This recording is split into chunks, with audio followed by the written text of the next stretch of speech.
നമസ്കാരം. October 20 osteoporosis day ആയിട്ടാണ് ലോകമാകമാനം ആചരിക്കുന്നത്. ഓസ്റ്റിയോപൊറോസിസ് എന്നാൽ നമ്മുടെ അസ്ഥികളുടെ ശക്തി കുറയുന്ന ഒരു അവസ്ഥയാണ് ഓസ്റ്റിയോപൊറോസിസ് എന്ന് പറയുന്നത്. അസ്ഥികൾ നമ്മുടെ ഒരു ശരീരഘടനയ്ക്കും നമുക്ക് എണീറ്റ് നടക്കാനും എല്ലാത്തിനും അസ്ഥികൾ വളരെ അത്യാവശ്യമായിട്ടുള്ള ഒരു ബോഡിയുടെ ഒരു ഇമ്പോർട്ടൻ്റ് ഓർഗനാണ് നമ്മുടെ ബോൺസ്. ഇതിന്റെ ശക്തി കുറയുമ്പോൾ സംഭവിക്കാൻ ചാൻസ് ഉള്ളത് വളരെ ചെറിയൊരു ട്രോമ വന്നാൽ പോലും, എന്നുവെച്ചാൽ ചെറിയൊരു വീഴ്ച പോലും വന്നാൽ നമ്മുടെ അസ്ഥികൾ ഒടിയും. ആ ഒരു കണ്ടീഷനാണ് ഓസ്റ്റിയോപൊറോസിസ് എന്ന് പറയുന്നത്.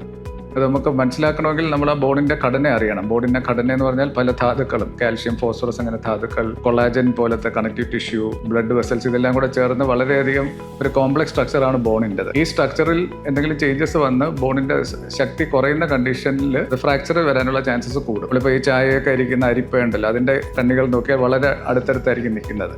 പക്ഷേ മീൻ പിടിക്കുന്ന വലയുടെ കണ്ണികൾ നോക്കിയാൽ ഇച്ചിരി അകലം കാണും. അപ്പോൾ അതുപോലത്തെ ഒരു ഇതാണ് ഓസ്റ്റിയോപൊറോസിസിൽ സംഭവിക്കുന്നത്. നമ്മുടെ നോർമൽ ബോണിന്റെ സ്ട്രക്ചർ വളരെ കോമ്പാക്റ്റ് ആയിരിക്കും.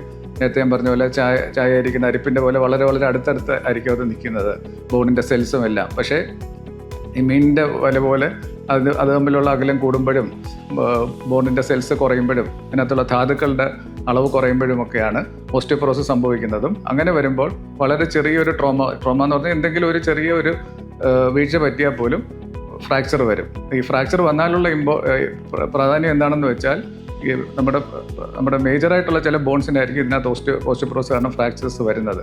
നമ്മുടെ നട്ടല്, സ്പൈൻ, പിന്നെ ഫീമർ, തുടയല്, കയ്യിലെ റേഡിയസ് എന്ന് പറയുന്ന ബോൺസ്, ഹ്യൂമറസ് എന്ന് പറയുന്ന ബോൺ, ഈ എല്ലുകൾക്കൊക്കെ ആയിരിക്കും ഫ്രാക്ചർ വരാൻ ചാൻസ് ഉള്ളത്. ഇതിൽ പ്രത്യേകിച്ച് നട്ടലിനോ തുടയലിനോ ബോൺ ഫ്രാക്ചർ വന്നാൽ ആ രോഗിക്ക് പിന്നെ ഒരു 6 ആഴ്ച തൊട്ട് ചിലപ്പോൾ 12 ആഴ്ച വരെ ബെഡിൽ കിടക്കുകയോ സ്വന്തം കാര്യങ്ങൾ ചെയ്യാൻ പറ്റാത്തൊരു സ്ഥിതി വരികയും ചെയ്യും. വേറെ ഒരാളുടെ ഹെൽപ്പ് വേണ്ടി വരും.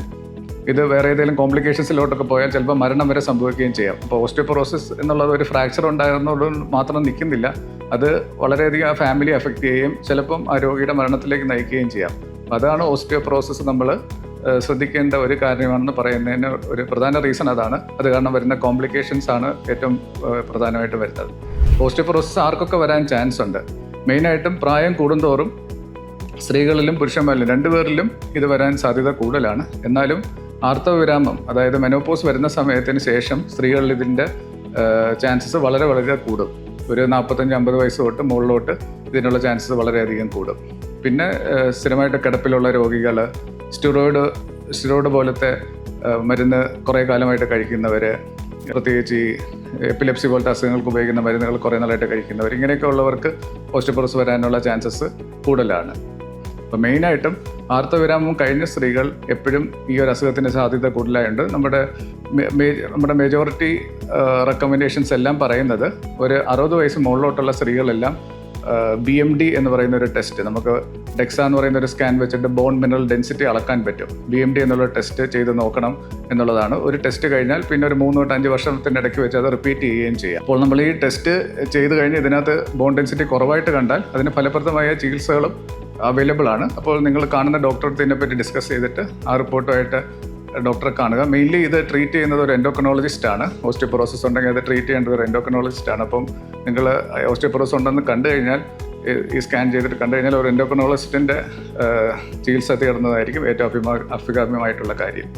പിന്നെ ഇത് നമുക്ക് എങ്ങനെ പ്രിവെൻറ്റ് ചെയ്യാൻ പറ്റും, ഓസ്റ്റിയോപൊറോസിസ് വരുന്നത് എങ്ങനെ പ്രിവെൻറ്റ് ചെയ്യാൻ പറ്റും എന്നുള്ളതാണ് അടുത്ത ഒരു കാര്യം. ഏറ്റവും പ്രധാനമായിട്ടുള്ളത് നമ്മുടെ ന്യൂട്രീഷൻ ഇമ്പ്രൂവ് ചെയ്യുക. നേരത്തെ പറഞ്ഞ പോലെ കാൽഷ്യം, ഫോസ്ഫറസ് എന്നീ ഘടകങ്ങൾ അടങ്ങിയ ഭക്ഷണ പദാർത്ഥങ്ങൾ നമ്മുടെ ആഹാരത്തിൽ, ഭക്ഷണ രീതിയിൽ ഉൾപ്പെടുത്തണം. അതാണ് ഏറ്റവും പ്രധാനപ്പെട്ട കാര്യം. രണ്ടാമത്തത്, ഓസ്റ്റിയോപൊറോസിസ് അല്ലെങ്കിൽ ഫ്രാക്ചർസ് ഉണ്ടാവുന്നത് പലപ്പോഴും ഒരു വീഴ്ച സംഭവിക്കുമ്പോഴാണ്. അപ്പോൾ നമ്മുടെ ജനറൽ മസിൽ സ്ട്രെങ്ത് ഇമ്പ്രൂവ് ചെയ്യണം. അപ്പോൾ റെഗുലറായിട്ട് എക്സസൈസ് ചെയ്യുക, നമ്മുടെ മസിൽ സ്ട്രെങ്ത് മെയിൻറ്റെയിൻ ചെയ്യുക വളരെ പ്രധാനപ്പെട്ട ഒരു കാര്യമാണ്. പിന്നെ വളരെ നേരത്തെ തന്നെ ആർത്തവവിരാമം വരുന്ന സ്ത്രീകളിൽ ഹോർമോൺ റീപ്ലേസ്മെൻറ്റ് തെറാപ്പിയും ഇത് ഒരു പരിധിവരെ പ്രിവെൻറ്റ് ചെയ്യാൻ നല്ലതായിരിക്കും. അപ്പോൾ പലരും ഹോർമോൺ റീപ്ലേസ്മെൻറ്റ് തെറാപ്പിയെ പറ്റി പല തെറ്റിദ്ധാരണകളും നിലനിൽപ്പുണ്ട്. അപ്പോൾ സാധാരണ ഒരു 45 വയസ്സിൽ നമ്മൾ ആർത്തവവിരാമം വരുന്നവരാണെങ്കിൽ, പക്ഷെ അതിന് മുമ്പേ തന്നെ ഇത് സംഭവിക്കുമ്പോൾ, ആർത്തവവിരാമം വരുമ്പോഴാണ് ഓസ്റ്റിയോപൊറോസിസ് വരാനുള്ള ചാൻസസും കൂടുന്നത്. അപ്പോൾ ഒരു സ്ത്രീക്ക് സപ്പോസ് ഒരു 35 വയസ്സിൽ ആർത്തവവിരാമം വന്നിട്ടുണ്ടെങ്കിൽ അവർ ഡോക്ടറുടെ ഒപ്പീനിയൻ തേടി ഹോർമോൺ റീപ്ലേസ്മെൻറ്റ് തെറാപ്പി എടുക്കുന്നതും നല്ലതായിരിക്കും. ഓസ്റ്റിയോപൊറോസിസ് എന്ന അസുഖം നമ്മൾ പലപ്പോഴും നിഗ്ലക്റ്റ് ചെയ്യുന്ന ഒരു അസുഖമാണ്. അതിന് നമ്മൾ ഫലപ്രദമായി ചികിത്സിക്കാൻ പറ്റുന്ന ഒരു അസുഖമാണ്. അത് കാരണം വരുന്ന കോംപ്ലിക്കേഷൻസ് ആണ് ഏറ്റവും പ്രധാനം. ഇത് കാരണം ഒരു ഫ്രാക്ചർ സംഭവിച്ചു കഴിഞ്ഞാൽ അത് കഴിഞ്ഞ് വരുന്ന കോംപ്ലിക്കേഷൻസ് ഏറ്റവും ചിലപ്പം മരണം വരെ സംഭവിക്കാവുന്ന കോംപ്ലിക്കേഷൻസിലോട്ട് നയിക്കാവുന്നതുകൊണ്ട് നമ്മൾ ശ്രദ്ധിച്ച് അതിന് വേണ്ട ട്രീറ്റ്മെൻറ്റ് എടുക്കേണ്ടതാണ് അങ്ങനെ അസുഖമുള്ളവരിൽ. അപ്പോൾ ഇത് വരാൻ ഏറ്റവും അപകട സാധ്യതയുള്ള പേഷ്യൻ്റ് പോപ്പുലേഷൻ ആരൊക്കെയാണെന്ന് ഞാൻ നേരത്തെ പറഞ്ഞു. അങ്ങനെയുള്ളവർ പ്രത്യേകിച്ച് ഇതിന് വേണ്ടിയിട്ടുള്ള ടെസ്റ്റുകൾ ചെയ്യുകയും അതിന് വേണ്ട ഒരു ട്രീറ്റ്മെൻറ്റ് എൻഡോക്രോളജിസ്റ്റിനെ കണ്ടെടുക്കേണ്ടതും വളരെ അത്യാവശ്യമാണ്.